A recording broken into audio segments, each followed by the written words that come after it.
Today we will review the first race of the Formula E Fest. We'll get the latest on the situation at Indianapolis Motor Speedway, and a NASCAR team is looking at shutting down at the end of the year. All that and more right here on Grid Tonight.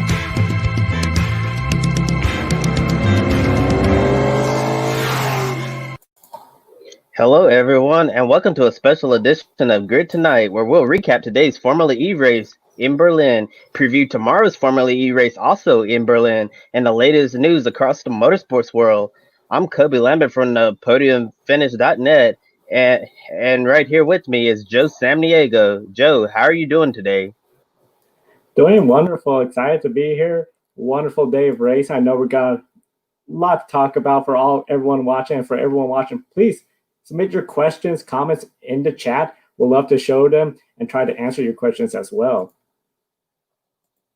Yes, we certainly have a lot to talk about, especially regarding today's Formula E race, which just finished up a couple of hours ago. But first, before we get into that, I want to start off with a serious topic. So after we went off the air yesterday, Formula E released a video titled "Positively Charged," and the hashtag "Positively Charged" initiative focuses on real-world issues across all over the globe, such as social injustice, the fight against the deadly virus impacting the globe, and also special issues, fighting those issues in order to make the world a better place for all, a more inclusive, welcoming environment for future generations to enjoy for many years to come.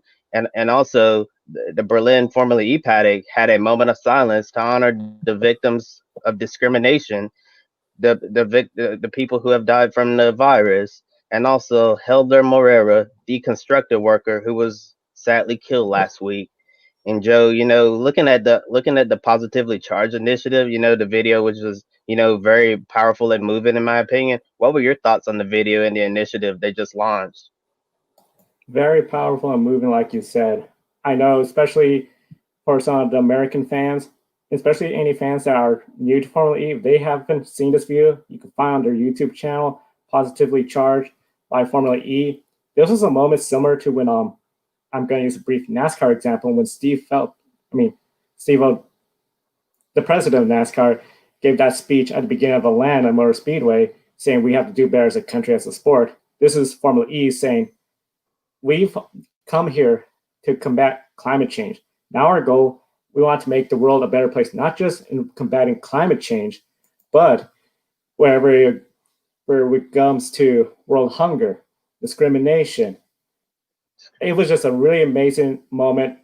Brought goosebumps to me watching that. Steve Phelps, I know. That was the name that I was trying to recall from NASCAR. But it was just really moving. And for somebody watching, especially a new person, I feel like this was a really good introduction to what Formula E is about.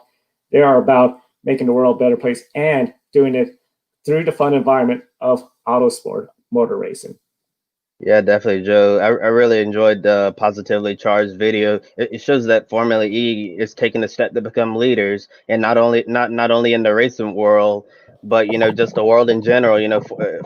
Formula E is well aware of all of the social issues that are going on, and it's really great to see Formula E doing some incredible things by bringing awareness to social injustice, to the people who are fighting the virus right now, and also honoring Helder Moreira, the construction worker who lost his life. And Joe, it seems like we have a special guest for today, huh? We do. Very excited. I know he's just coming off his program. Ladies and gentlemen, distinguished guest, we do have Jack from Formula E Zone. Welcome, Jack. Hello. Sorry for my lateness. I literally got off an hour show on Formula E Zone's Twitch account, which was great fun, and I'm ready to do it all over again. Awesome. Yeah, glad to have you here.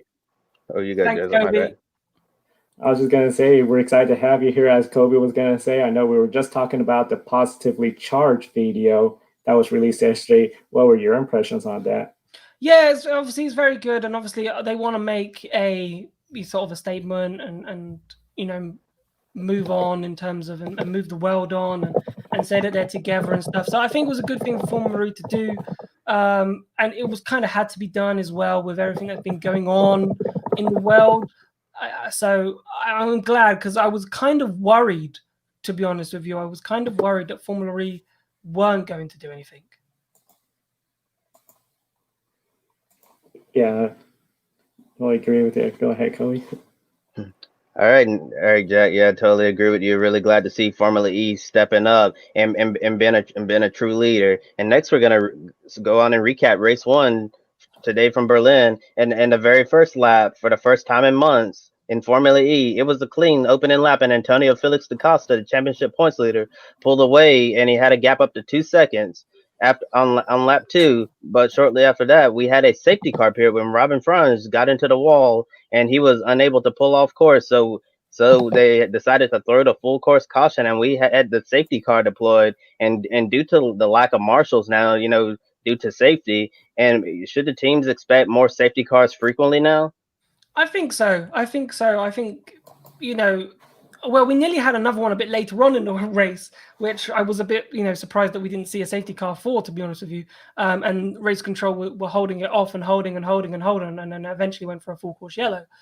But yeah, I think so. Especially, it's a street circuit as well, so I think they're always thinking of safety cars and stuff like that. But yeah, for sure, with the reduced number of marshals on track at the moment, I think, there will be, that emphasis of, okay, this could be a safety car, and trying to, cheekily get in an attack mode just before, because you think, why would they do that? Why would they put in an attack mode before the safety car and technically lose 2 minutes of running? It's because then they don't actually burn as much energy using the attack mode and running at that pace. So they actually save more energy.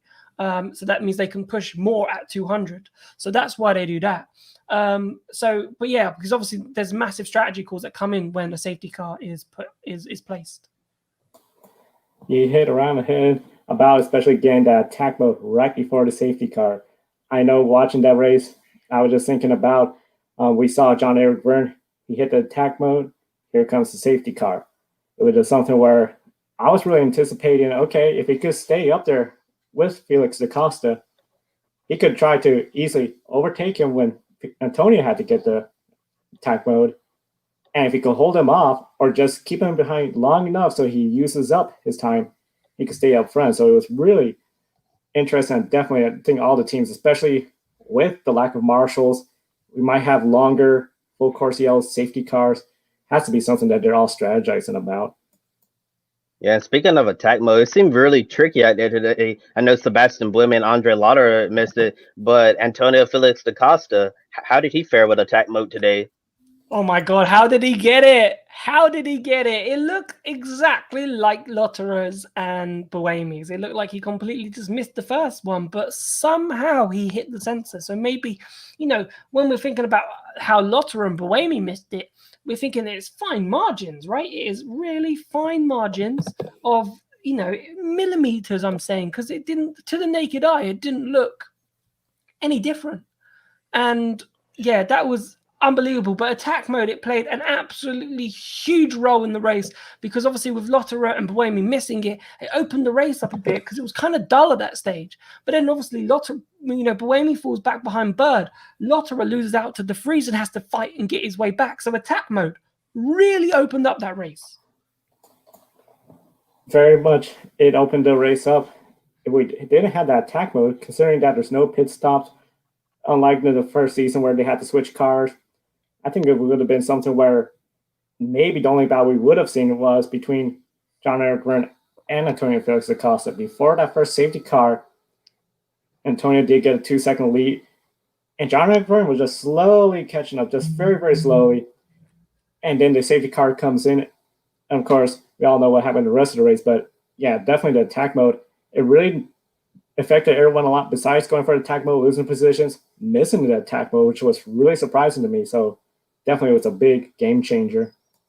And then later on in the race, we had a full course yellow for Felipe Massa, who crashed into the wall. And then after they recovered Massa's car, we had a restart when Jean-Eric Vergne, who had run behind his teammate Antonio Felix da Costa, basically almost all race, he started falling. He fell down to seventh, and all of a sudden, I looked at timing and score, and Jean-Eric Vergne is like falling to the tail end of the lead lap at the very back of the pack, and this has happened because he made contact with Lucas Di Grassi. However, we still had more contact, but this one has like real major championship implications. Mitch Evans, who was second in the championship, got spun out with 3 laps to go, and he did not score any points at all today. And Evans was spun out by Max Gunther, who was later disqualified from the race for using too much energy. But ultimately, in the end, Antonio Felix da Costa goes from flag to flag to dominate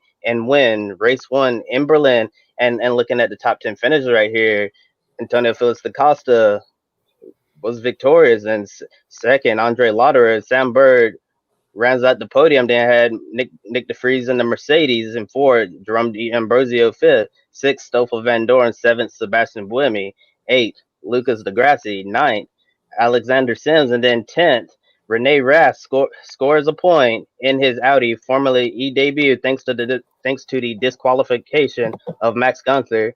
And looking at Antonio Felix da Costa today, he looked absolutely unstoppable. How big of a boost is this, considering that he has no wins here before?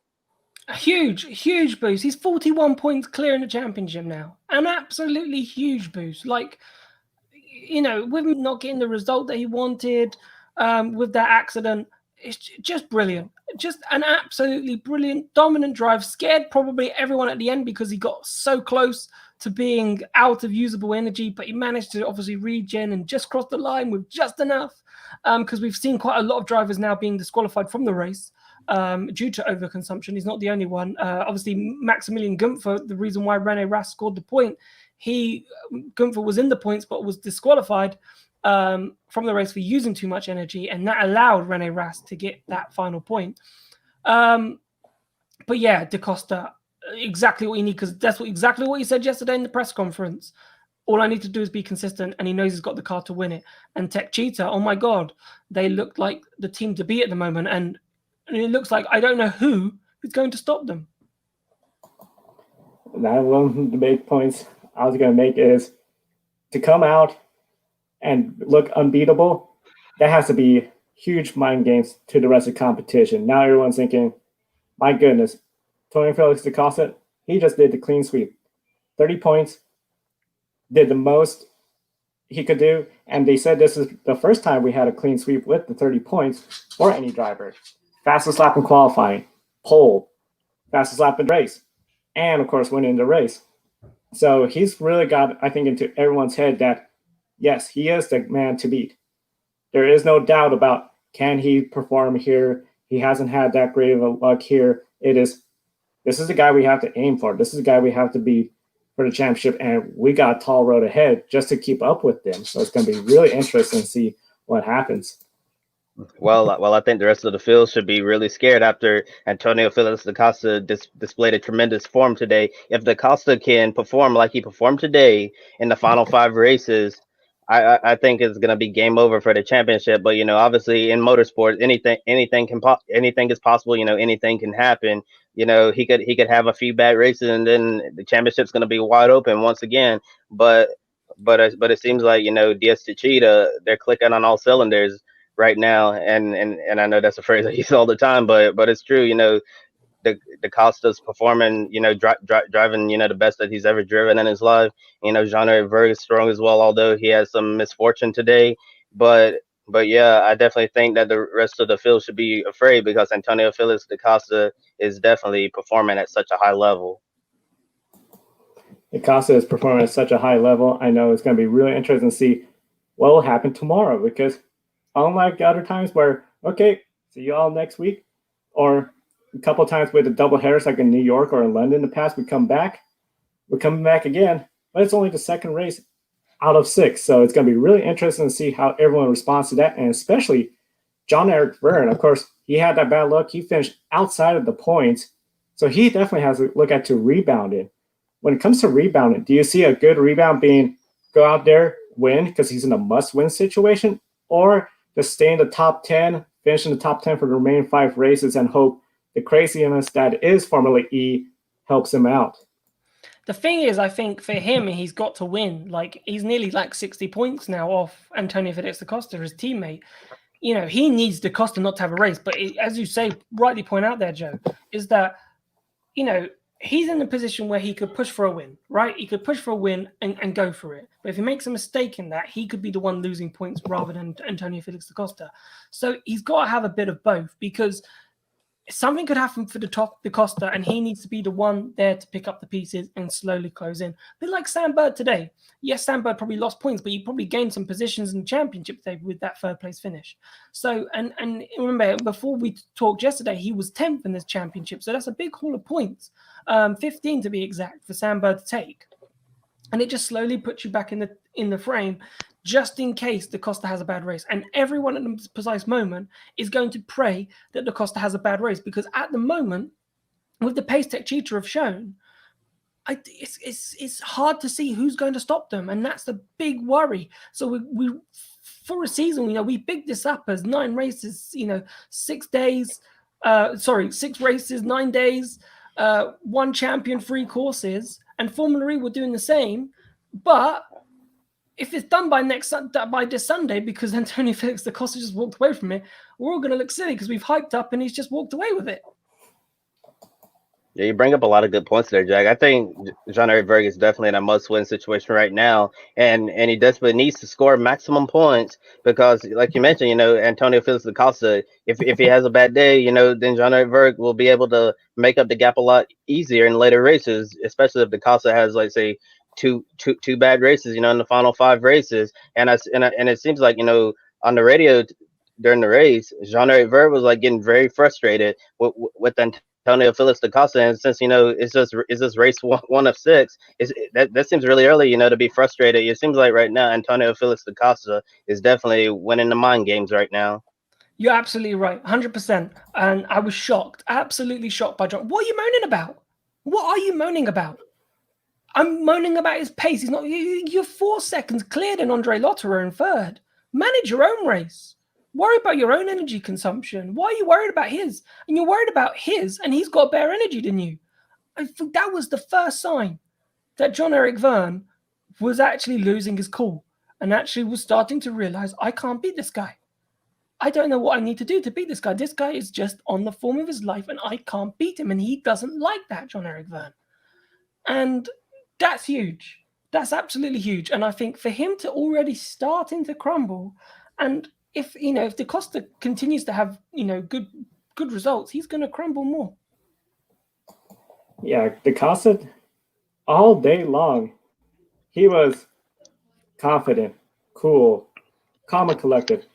Everything. It looked like as if he was already coming in with a 40-point lead. Of course, with that 40-point lead, that means if tomorrow he goes out, finishes outside the points, he still has a cushion. He's still going to have the points lead.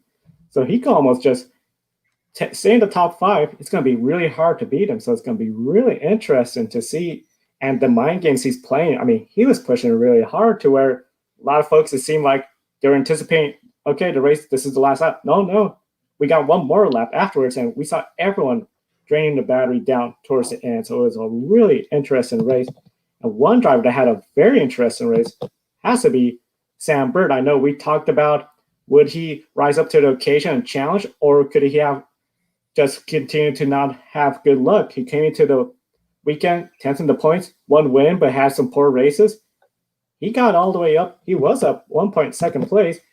Came in, I believe it was in 3rd place. Very good race for Sam Bird. Do you think Sam Bird is now proving the case that, hey, don't count me out of the championship, I'm still here? He's still got a lot of work to do, does Sam Bird, sorry.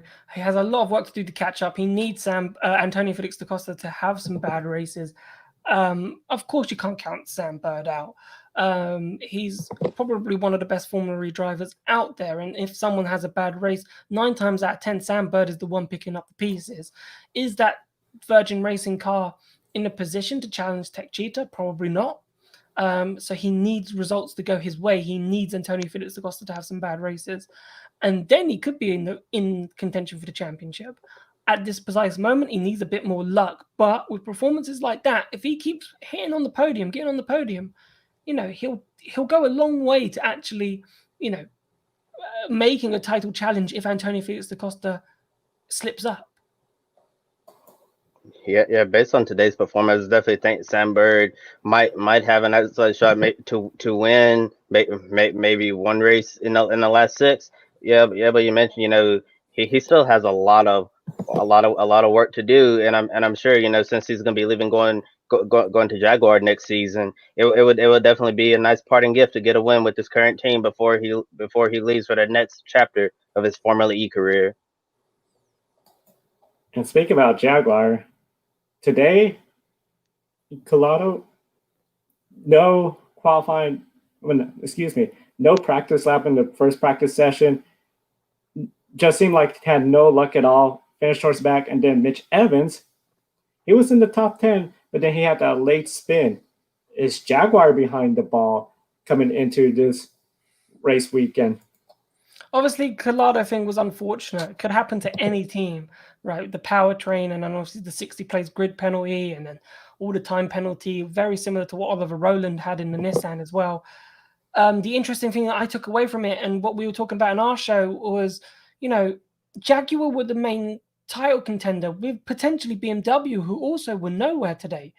And you're like, well, if they can't push them, and if Mitch Evans is coming out and saying we're about 3-4 tenths off, you're like, well, we're at Berlin for the next 5 races. And yes, we've got some different tracks, but if you're 3-4 tenths off, you're not going to find much. And with most of the track being the same layout. And that's why I've been saying, like, who's going to beat Tech Cheetah at this moment? It's like, it is Antonio Felix da Costa has made himself the firm favorite today. Like, people you'd be talking today and you'd be like, well, it's his to lose. And it is his to lose. And who's going to challenge him? And at the moment, from evidence of what race won, no one, which is quite scary to think about. Yeah, certainly. I definitely think today was not the day that Mitch Evans needed. Mitch Evans needed to score as many points as he possibly could, to step there towards Antonio Felix da Costa. And today was definitely a major blow to his championship hopes. But however, I'm sure Mitch Evans and Jaguar, they're still going to keep fighting to the very end, no matter what. They'll be fighting to the very end. I know in the post-race interview, Mitch Evans was saying that he just put himself in a bad spot. It's sort of refreshing to hear. Quite often, I think, especially here in the United States, we hear a lot of times drivers still just try to blame somebody else. Mitch Evans was just like, hey, we didn't perform today. I put myself in a bad spot. And then at the end, I went in that corner too slow. I got bunted, hit the wall. That's a tough day, but we're going to rebound. And I feel that's a really good attitude to have, especially we still have 5 more races. He's still within striking distance for the championship, but it's going to be a big road, and it's going to be a really big road for everyone. Interesting fact, of course, now 30 points are done, so we got 150 points maximum left remaining for the entire race week. If da Costa scores 25 points in race 2, so essentially if he only wins tomorrow, he'll eliminate essentially Massa, Turvey, Muller, and Johnny from any championship contention, especially if they don't get any points. Do you see da Costa winning tomorrow? Easily could. From today's performance, why not? Really and truly, the race win is between him and Eric Vergne at the moment. Unless something crazy happens. Andre Lotterer put on a good race. Fair play to Andre Lotterer. Obviously, a good driver. I've got plenty of Formula E experience now. He looked the most likely, and maybe Mercedes with De Vries and Van Dorn, maybe. But we need to see a performance improvement from everybody because, Tech Cheetah have 3 temps, at least, I'd say 2 to 3 temps on the rest of the field. And that sounds tiny. When you think Formula 1, you think 2, you can make that up. You can, maybe have a good race and outperform your car. In Formula E, that's huge. That is huge. And it's quite weird to say that that's huge because obviously normally in motorsport, that's quite small. But it's huge. And if no one can catch them up, then as I said, it's an Antonio Felix da Costa, Jean-Eric Vergne title.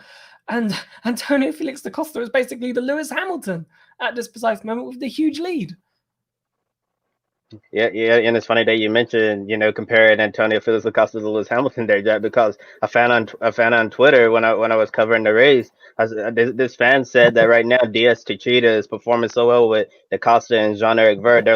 They said Diaz Techeetah, they compared them to the Mercedes of Formula E right now, and based on their current performance, they mentioned got 2/10 on the rest of the field. I guess you could call them the Mercedes F1 team of Formula E, and definitely. I think Antonio Felix da Costa might win the next race, and or if da Costa doesn't win, Jean-Eric Vergne could be there as well if he has a trouble-free race, because it definitely seems like that's the team to beat right now in Formula E.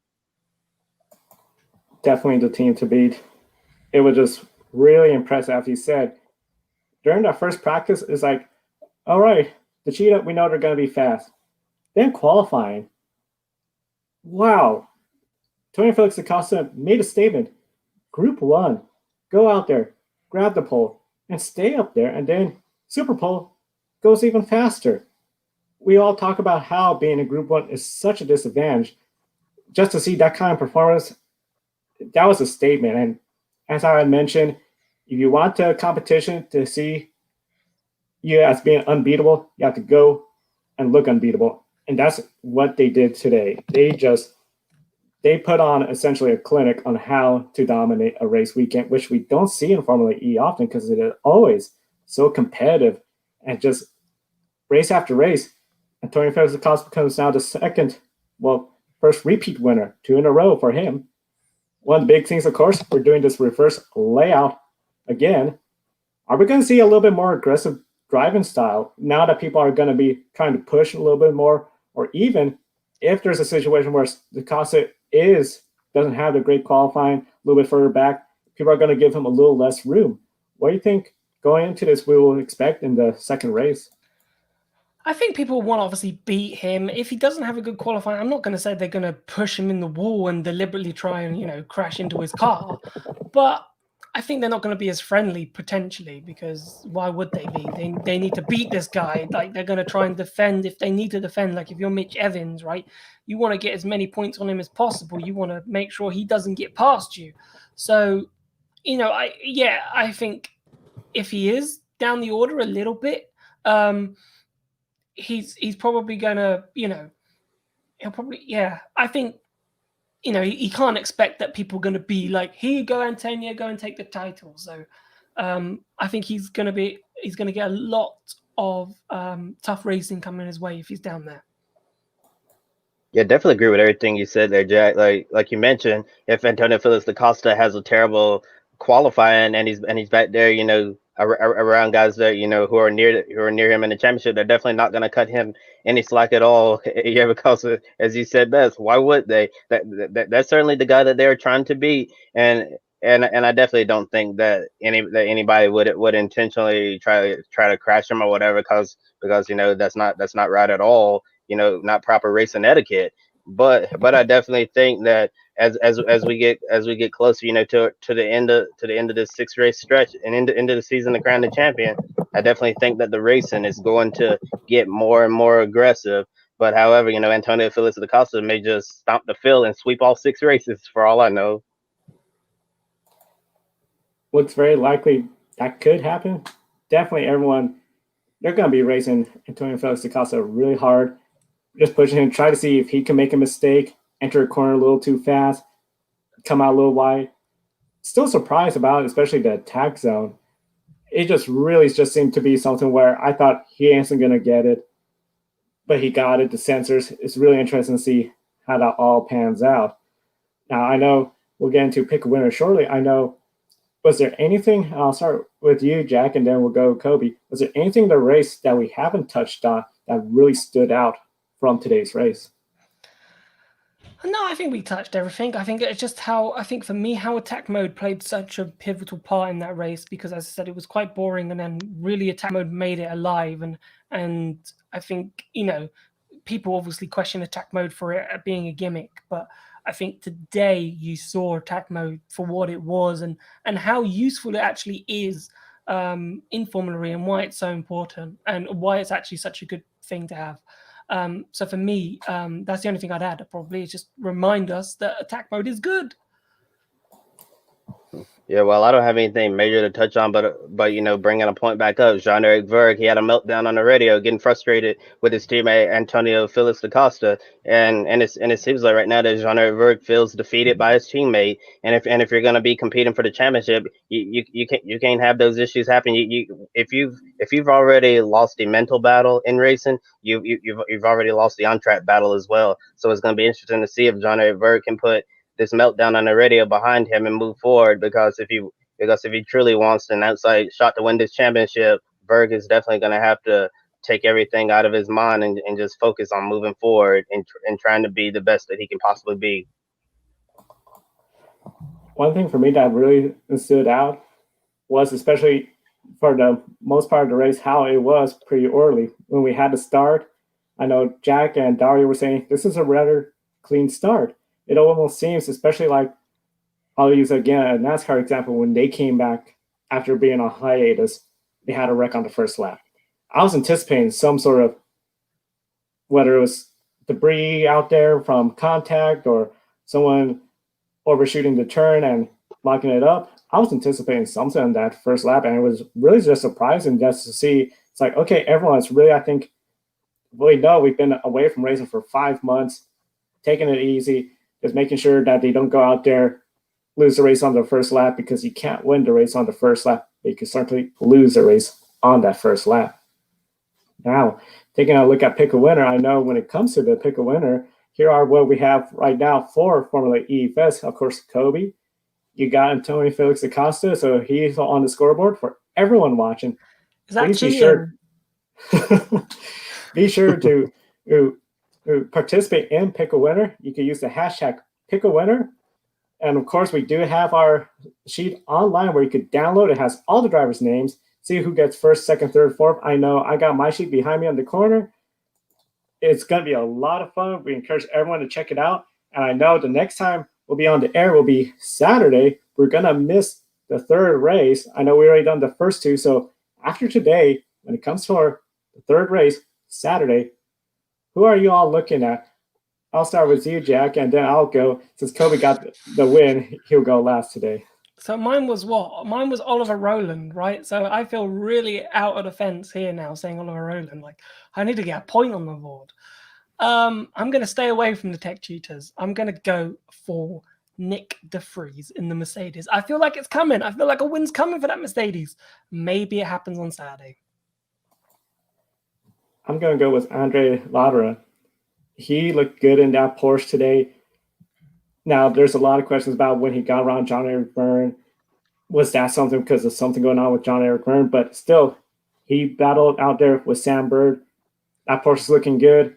I think he's going to get on Saturday.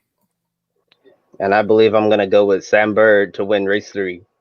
I was expecting you to go for Antonio Felix da Costa.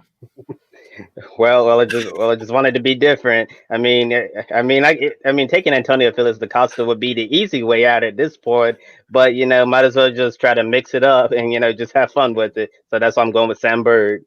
Nice pick.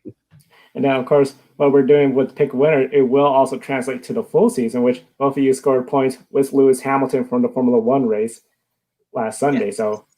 So you're on the Pick a Winner board. And Kobe, he's 1 away from 10. So definitely Saturday when we do Pick a Winner for all the series. Did Bubba Wallace not win then? Is that what I understand? No, he did. Well. He was in the top 10 for a short while, but didn't get the win. That's something gone, Bubba. But yeah, for all our fans tuning in, especially for Formula E, we're going to now transition over to our traditional grid tonight, where we're going to cover IndyCar news, NASCAR news, and everything from around the world. Jack, we want to again thank you for coming on the air. Definitely encourage everyone to visit Formula E Zone, their Discord. Really great. I know you had your live streaming on Twitch after post race. Any final words before we let you go for the night? No, thank you very much. Obviously, a busy day here, busy full day of racing. Time to go to bed really soon. But no, thank you so much. It's been great. I hope you guys enjoyed the race. Every fan at home. Obviously, it carries on. We've got another race tomorrow, then the weekend. So stick with it because it's going to be amazing. And even with the race, if it looks boring, wait till the end, because with Formula E, the craziness normally happens at the end.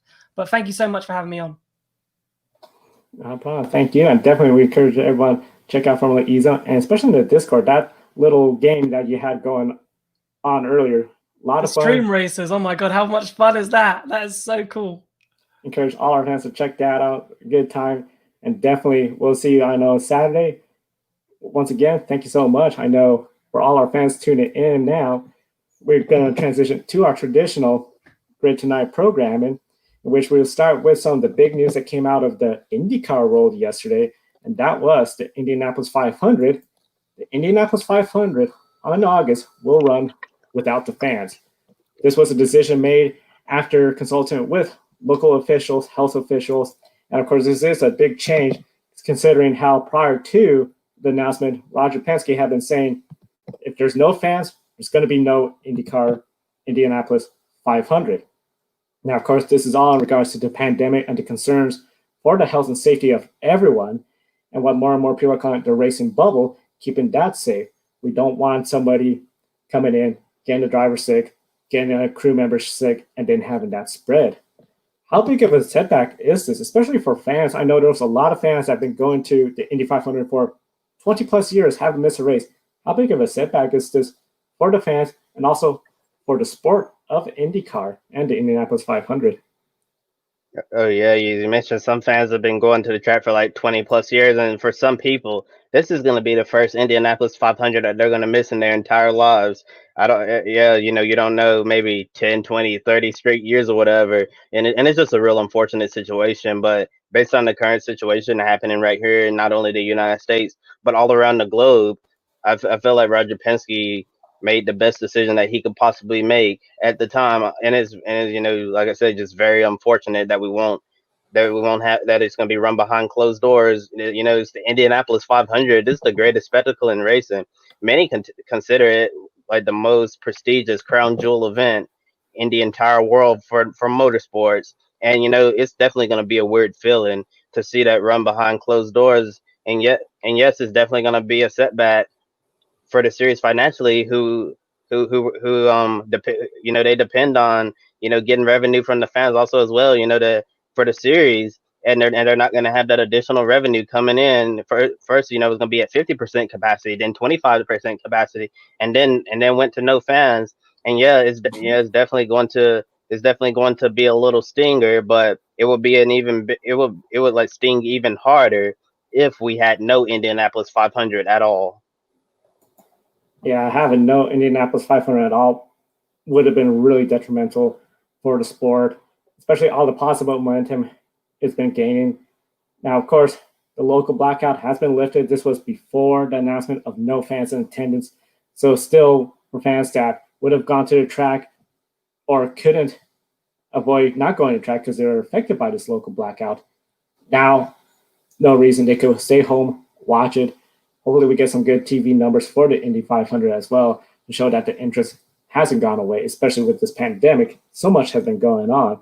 Now, of course, for Roger Penske, he said this was one of the hardest decisions he had to do, and it sort of, as he said, hit him from ahead because he compared it to 1995 when his team failed to qualify for the Indianapolis 500. He called it a hit from behind. He called this one from ahead of him. When it comes to Roger Penske, I know he's a business guy, definitely an industry leader, especially in motorsports. What do you think made him change his mind from that we're going to race with the fans only to we're going to try to race in October? That's the latest we could push to we're going to race in August, but now just with no fans. Well, if everyone's who's been following this particular story, you saw that local health officials criticize having fans at the track because in the Midwest the number of virus cases are starting to escalate, and a lot of health professionals also believe that that these states in the Midwest, that this is where this virus might start to really get grow to dangerous numbers. And I'm not really sure like what made him change his mind, because at first Roger Penske was like no fans, no Indy 500, but obviously something has changed between now and then. And in my opinion, it seems like there might have been pressure from the outside in order to not have any fans in the stands, for the sake of their own health. Yeah, it seems like there may have been some outside pressure. Of course, they've been working with local health officials. It was about a week ago. We heard that IU Health over there, which is the big health care provider for the Indianapolis Motor Speedway, opposed the idea of running with fans. Seems like definitely there was a case of this is not going to work, especially with the case numbers going up. One of the things, of course, a lot of people are looking at is now the car count. We don't have exactly the most normal circumstances where earlier in the year, I would say back in February, March, before the pandemic, we were looking at maybe 36 cars. Right now we have about 31 cars, and they're trying to make deals happen to have a full field. Do you think we're going to have a full field at the Indianapolis 500?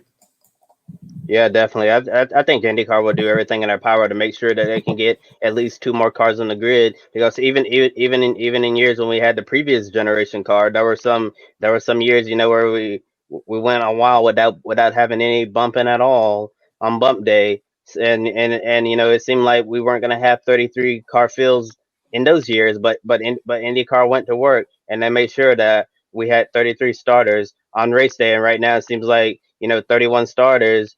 And there's an open spot with the Dragon Speed entry. We don't know who's going to get that right yet. And also there's a third seat at Dale Quinn Racing that's available, and 3 drivers are in contention for that seat according to motorsport.com, and we'll get to that later in the program. But I certainly feel confident that we'll see a 33 car field, but I don't think we're going to have more than that. I don't think that we're going to have any bump day excitement this year because everybody who enters is going to make the race. Yeah, it looks like it's going to be, if we have 33, it's going to be 33 exact. Nobody's going to put together a team if there's a risk of them not making the field. Of course, this is a big break for Scott Dixon, the point leader, and for anyone else who is definitely contending for a championship. They don't have to worry about having their month of May not happen because of being bumped out. Now, one of the big things, of course, one of the starters for the Indianapolis 500 is Helio Castroneves, what's expected to be his last ride with Roger Penske. Next year, he has said he is going to start looking at maybe other options when it comes to Helio and his 2021 plans. Do you see IndyCar being part of his plan? Yeah, and before I get in Helio, I wanted to make one final point that I forgot to mention, about the field of 33.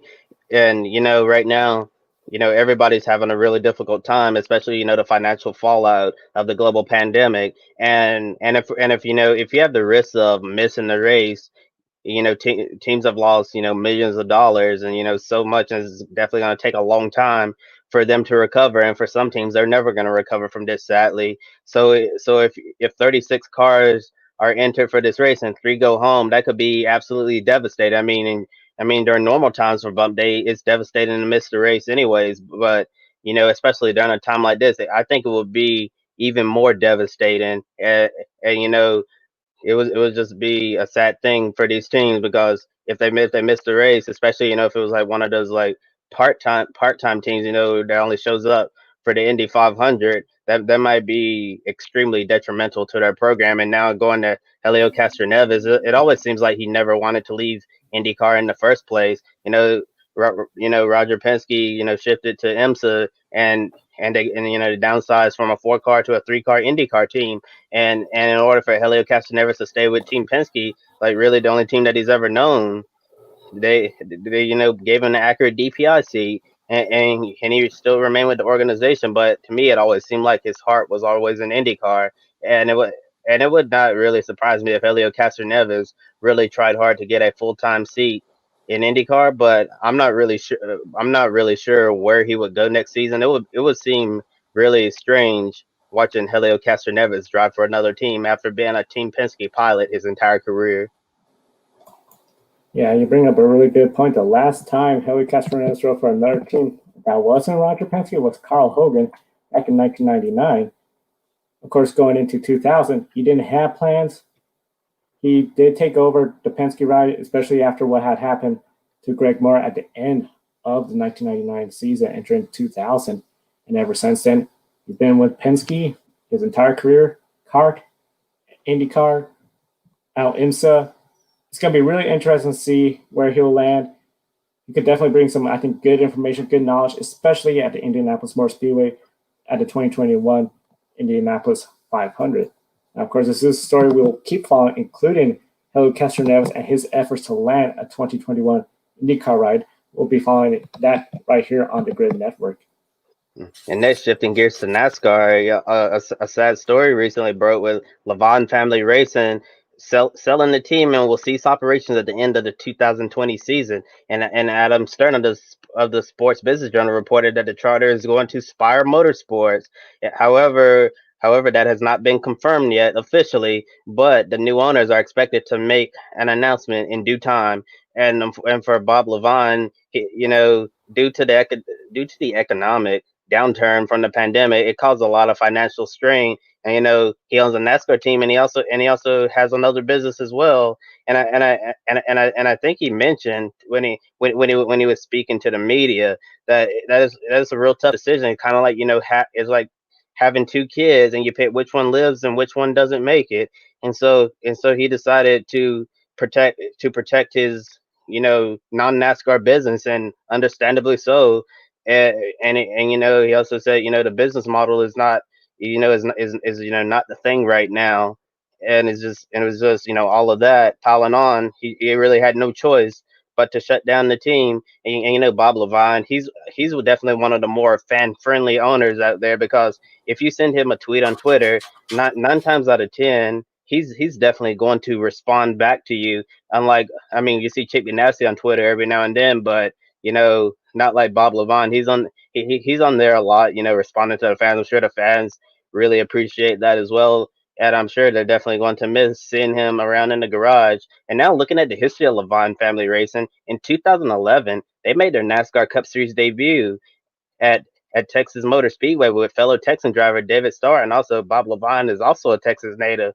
So what a coincidence there! Texas driver, Texas-born owner, make at Texas Motor Speedway for the very first race, and then they ran a part-time schedule for the next several years with several drivers. However, in 2016, they finally went full-time with the number 95 car when they secured a charter. They also ran a second car, the number 59, which ran several races part-time.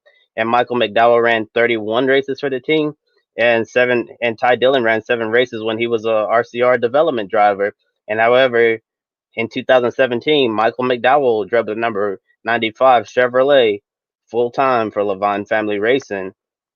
However, in 2018, Casey Kane switched to the team, ran the first 25 races until he had a health scare and had to retire early from NASCAR. And then Regan Smith finished up the final 9 races.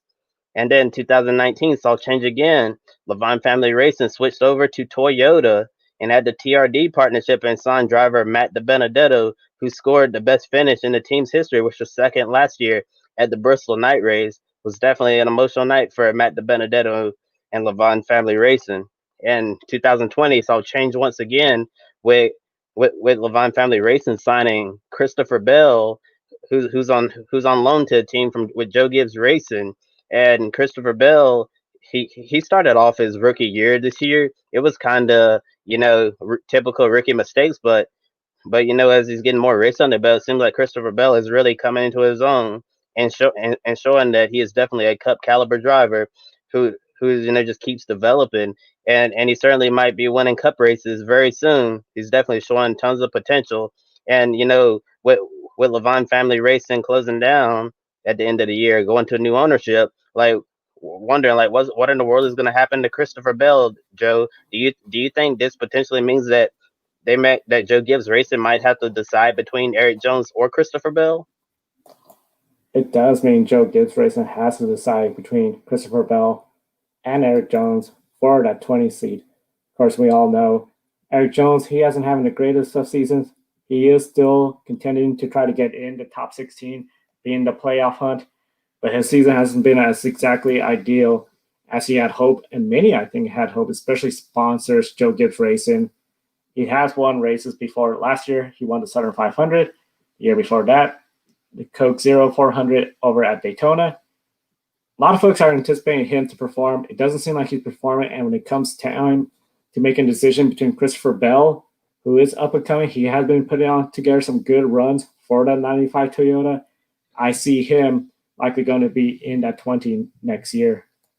Yeah, I agree. I definitely think Christopher Bell has a ton of upside, a lot more upside than Eric Jones at the moment. And comparing Eric Jones to his teammates, Kyle Busch, Denny Hamlin, Martin Truex Jr., they've been performing a lot better and a lot more consistent than Eric Jones. And Christopher Bell is really doing some great things right now in that '95 car, and he's certainly showing that he's improving as a Cup driver. And I do think that they're ultimately going to decide and put Christopher Bell in the 20, and then Eric Jones is going to have to go find a new home. And speaking about Joe Gibbs Racing, this is Levine Family Racing is the second satellite team to close up after closely aligning with Joe Gibbs Racing. And the first team to shut down was Furniture Road Racing, who won the championship in 2017 with Martin Truex Jr. Do you think do you think this might be concerning for any future teams who might want to align with Joe Gibbs Racing, considering we've seen a championship winning Furniture Road shut down, and then Levine Family Racing now? I know I saw a lot of folks on social media saying this is now the second satellite team with Joe Gibbs Racing to shut down. I don't think this is just something of being a drawback of being that technical alliance with Joe Gibbs Racing. One of the things I do think it is sort of concerning, and it is for all NASCAR teams, is the business structure, as Bob Levine said. Prior to when we had the charter system, there was almost no guarantee besides your performance that you were going to be in the races. And then when it came time for selling off assets, like you decide to, you want to retire, get rid of the team, sell the team, it almost seemed really hard to try to sell equipment a lot of times for a much cheaper price. The charter system comes in, but we still have the issue where the sport is so dependent on sponsorship money, making those money deals work. In this case, those deals, especially with the pandemic, they're not working for Christopher Bell, for Levine Racing. That's putting them in a situation. I know we're going to talk a little bit later on about other teams that might be looking at downsizing or trying to find sponsorships, especially as we enter this unknown period with the economy ahead and everything related to the pandemic. Yeah, it's certainly going to look different next season when we're not going to see Levine Family Racing on the track at all, because watching their progress from 2011, their debut season in the Cup Series, up until now, it's been remarkable. They went from an organization that was struggling not to finish last, and they went to a team that's competitive and up there fighting. Fighting. They fought for the win on several occasions, and it's unfortunate that we won't be able to see them progress to championship winning levels. Yeah, it's going to be unfortunate to not see that. It's going to be really something where we'll be following as well. One of the things, of course, we've been following yesterday was reported from Jenna Fryer about limited media access at Worldwide Technology at Gateway Raceway for the IndyCar NASCAR weekend out there. Of course, this is all in regards to the pandemic situation that is going on. A lot of races going on that day. The garage area that week's going to be pretty busy with the IndyCar, the NASCAR Truck Series, all there. So definitely this was something where Gateway was saying about limiting the access, especially for some media. Not all media will be able to attend. Now, of course, this brings up the good question that a lot of folks have been starting to wonder when it comes to the pandemic situation. How has it affected, especially upcoming journalists that are trying to go out there, report, and report back? How's this made really hard, the pandemic situation? Oh, Joe, it's definitely hit some of them pretty hard, some harder than others. And for those young journalists out there who are trying to make it to the track, they can't get to the track. Make those important connections, network, all of that. I mean, you can still do the same thing online, but it's just not the same as meeting people in person. I remember when I went to the Charlotte Roval, I met some of the people that have been interacting with me on Twitter for years. And once they were finally to put a picture to face, it just made that relationship a lot stronger. And it's one thing, having this type of, working relationship with people based on the internet, and all of that, but it's certainly a different feeling when you can actually be there in person. And I know one of my journalist friends in motorsports, he's really upset right now. Feel really bad for him, because he's wondering, since with all of these restrictions for media and all of that, he's wondering, like, am I like on the final stretch of my career right now? What's next for me? And I'm sure he's definitely not alone there, and it's just a really sad situation for a lot of talented people out there, and also some talented journalists also are getting laid off from their jobs. Really, just overall, Joe, it's just a sad situation for so many kind-hearted, hardworking people. It is very hard situation for especially the motorsports journalism. This is a sport they're following because this is their passion. They love the sport. To have limited access, you don't get those connections. You don't get those leads. I know, especially it was the Las Vegas race weekend for the NASCAR Cup Series. We got a little insight about sort of the camaraderie there when NASCAR had some YouTube journalists, YouTube vloggers out there in the media center, seeing everything, getting to meet people. I know, of course, then we had that goofy incident where somebody asked Joey Logano a really strange question, but still, not having that experience, not making those connections really hard. And then, of course, we do have places that are downsizing, laying off their journalists. So it's really tough, sad situation to witness.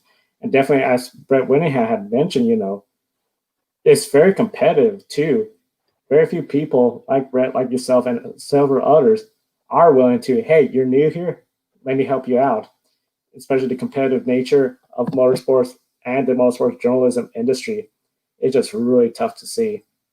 Now, here are some quick take news from around the motorsports world. Yeah, starting off with the news coming out of Canada, the NASCAR Pinty Series has released a revised schedule. Unfortunately, they're gonna have to have a shortened season. It's gonna be 6 races, but it's gonna be 3 125 lap double headers on 3 short tracks. And unfortunately, there's going to be no road or street course racing this season. And the 3 tracks that they're going to be racing at starting on August 15th, they're going to be running double header at Sunset Speedway. And then a few days later, August 19th, another double header at Flamborough Speedway. And then the 2020 NASCAR Pinty Series season is going to conclude on September 12th with their 3rd and final doubleheader season at Jukasa Motor Speedway. And unfortunately, fans are not going to be allowed to attend these events. And this season is definitely going to be unprecedented for the NASCAR Pinty Series because there won't be a crowned champion or a rookie of the year. However, there's going to be special recognition given to the driver who scores the most points after 6 races. When it comes to IMSA and the schedule change, Watkins Glen 6 hour has been replaced.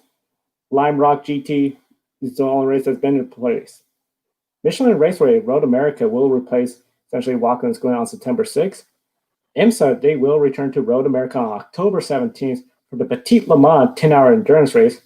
And then the Charlotte Roval, they're going to be seeing a 100-minute Lime Rock GT only race, so that's going to be really exciting. Then the IMSA GTLM and GTD class are the Charlotte Roval on October 10th, joining the NASCAR Xfinity Series and the NASCAR Cup Series on the same weekend at Charlotte Motor Speedway.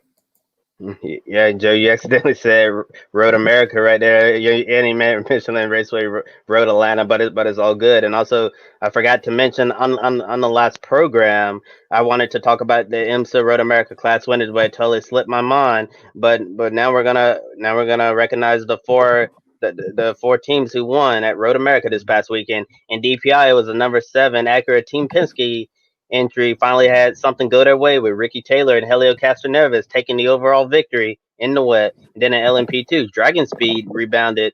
It scored a class victory with Ben Hanley and Henrique Hedman. Definitely a great recovery after getting disqualified from the previous round in Sebring when Henrique Hedman really had he didn't meet the minimum drive time, and that was and then it was just wasn't good for Dragon Speed. And GTLM, the number 3 Corvette Racing C8R team of Jordan Taylor, Antonio Garcia scored another win for the American team. And then GTD, the number 12 Aim Vaster Sullivan Lexus entry of Townsend Bell and Frankie Montecalvo earned GTD class honors. And now we're also going to report on the 3rd Del Corn Racing seat for the Indy 500. Motorsport.com reported that there are 3 finalists for this seat And those three finalists are Oriol Servia, James Davison, and Stephen Wilson, according to this report. And it's going to be interesting to see which one of those three are going to secure the seat, or is someone else going to be in the mix.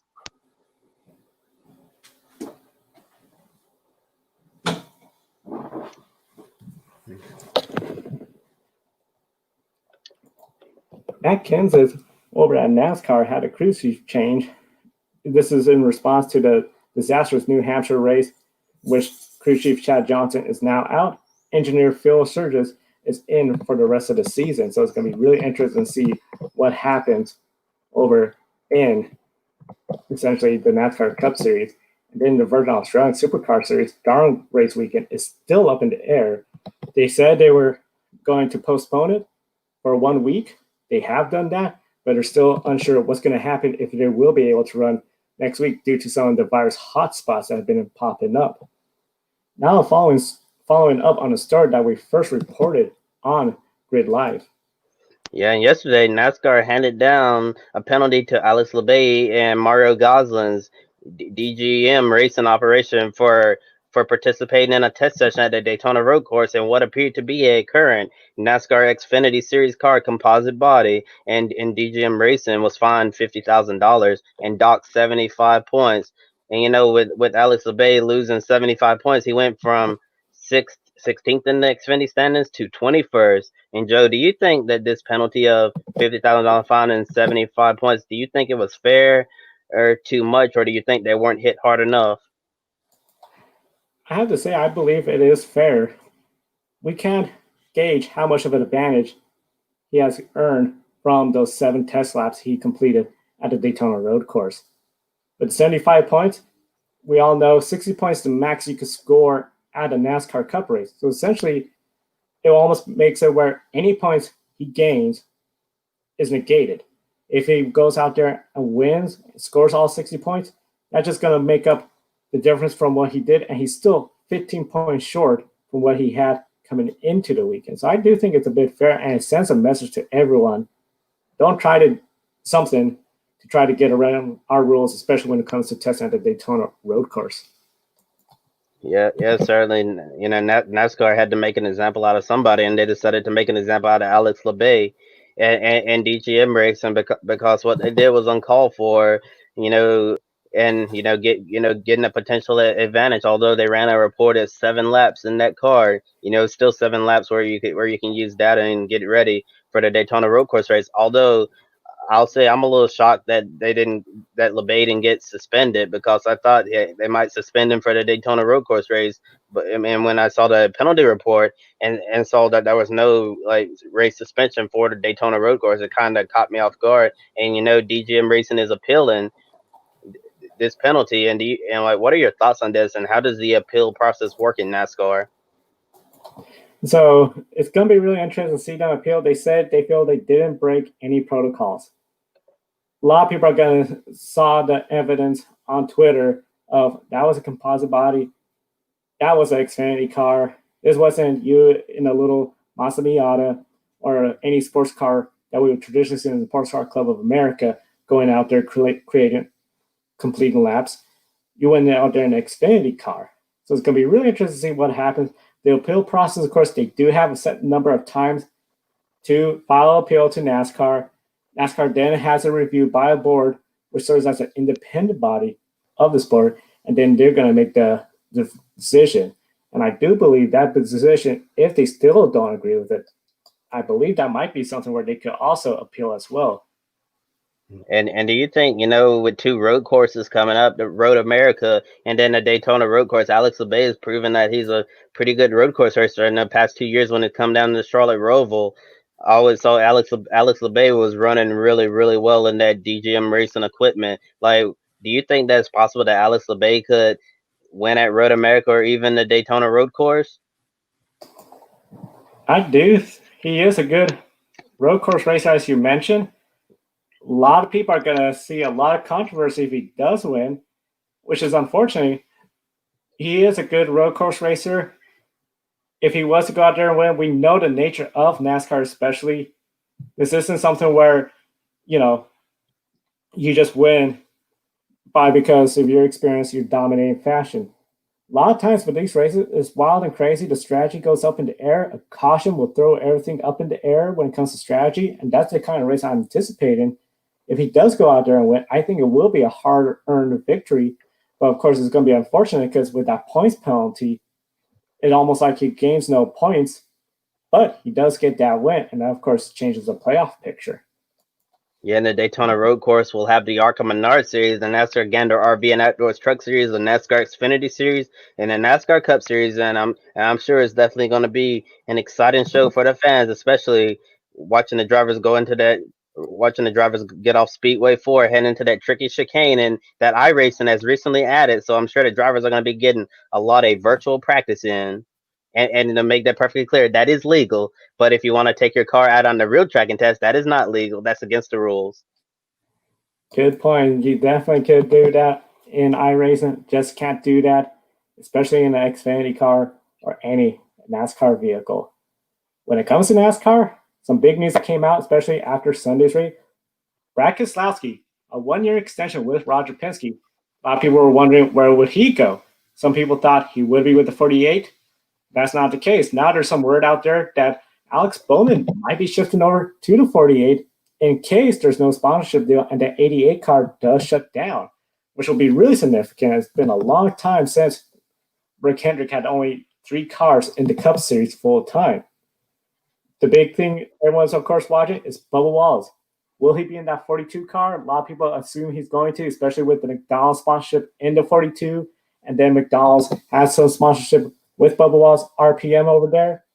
We do know RPM has offered an ownership stake in their team if they were able to secure Bubba and stay there. Of course, a lot of fans, they are donning the 43 number in support of Bubba Wallace. We're seeing that, especially since the pandemic, as he's gaining popularity. So it's going to be really interesting to see what happens. And of course, there was a report that it could be, even if Bubba Wallace was to leave the 43 car, we might see somebody like Daniel Suarez go into the 43 car next year. Of course, Daniel Suarez with Gone Brothers Racing. In the back of the pack, of course, that team, they're sort of struggling this year.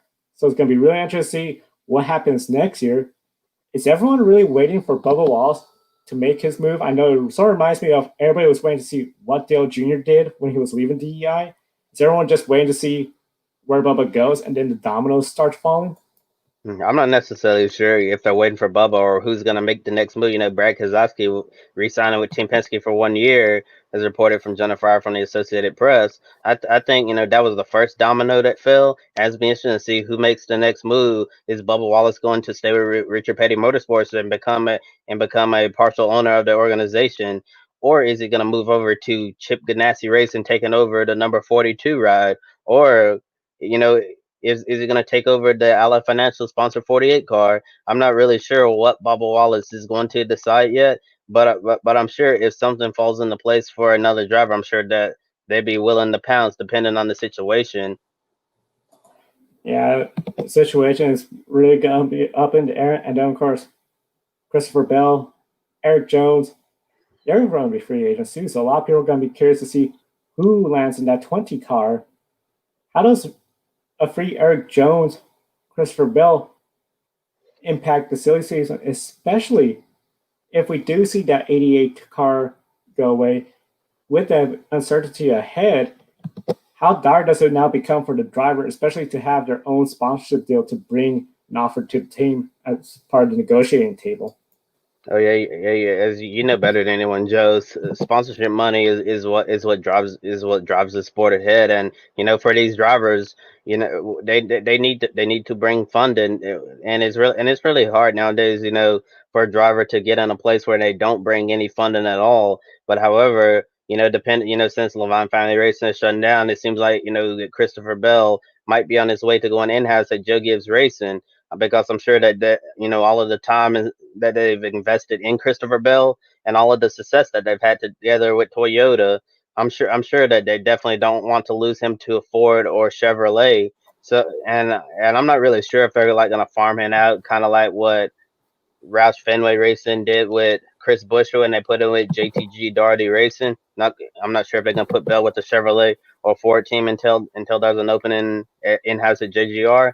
But I have a feeling, that if they do indeed choose Christopher Bell to go to the 20 car, I think that Eric Jones might be out of luck depending on what happens with the Bubba Wallace situation. Because if Christopher Bell goes in-house to Gibbs, then the Eric Jones situation might depend on what Bubba Wallace's decide. Because if Bubba stays with Richard Petty Motorsports, that 42 ride might be open, and then if Bubba goes to Ganassi, then like, what is Eric Jones gonna do? Is he gonna take over that 43 ride? Could he be a contender for the 48? I know there's been rumors that Hendrick might downsize to just 3 teams, and if that team disappears, like, what's gonna happen for Eric Jones? Is he just gonna have to ride around in a competitive ride somewhere, in an uncompetitive ride in the Cup Series, or is he gonna have to like drop down to Xfinity and wait until a ride opens? It's just gonna be interesting to see how silly season shapes up, because it's always very unpredictable.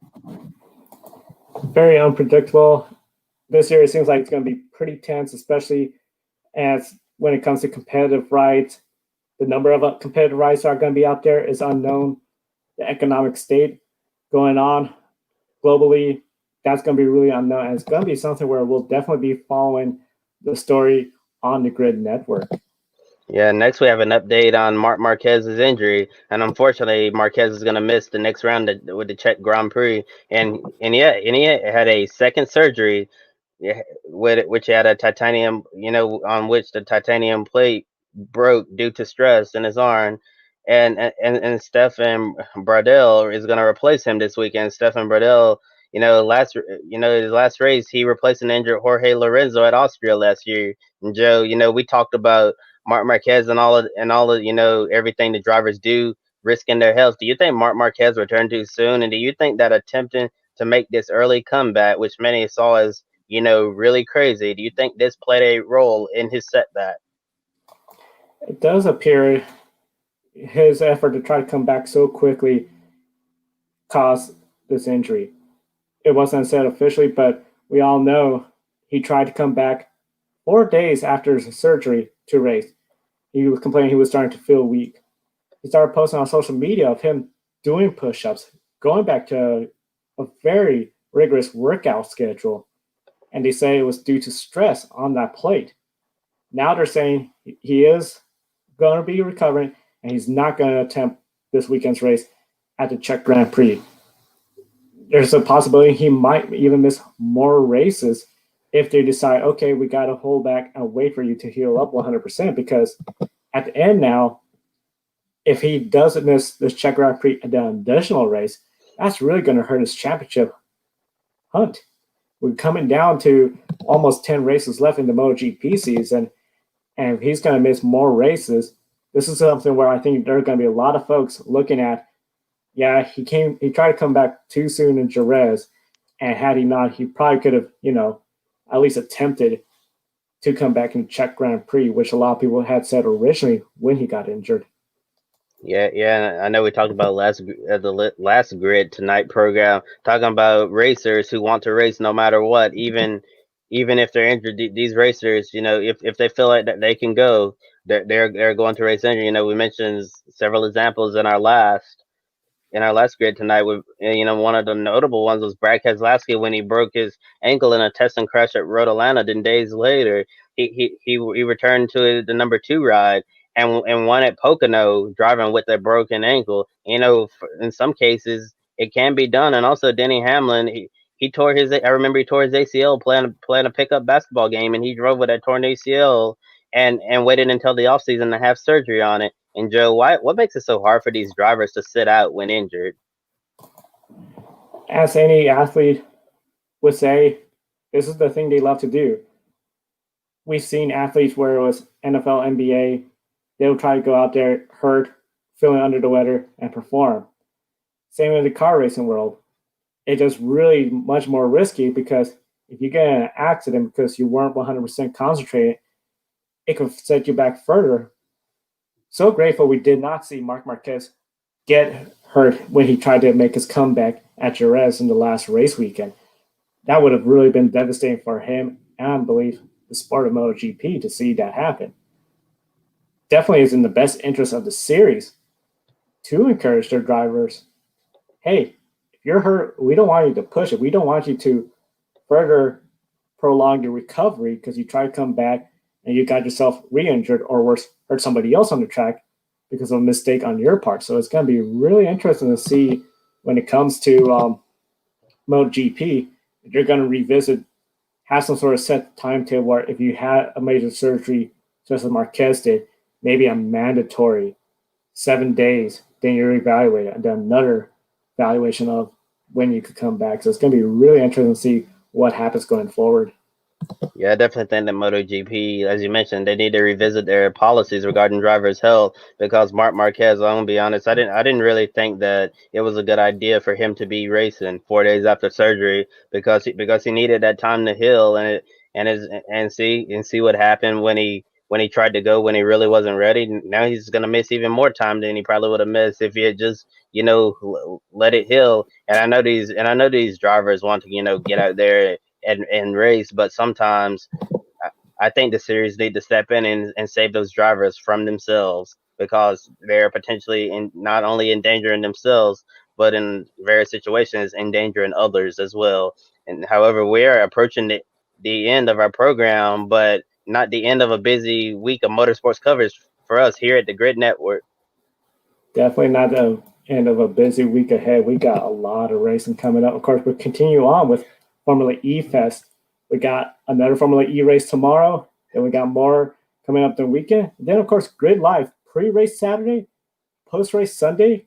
And then we have more Formula E coverage continuing on to early next week when we will then have a Formula E champion crown.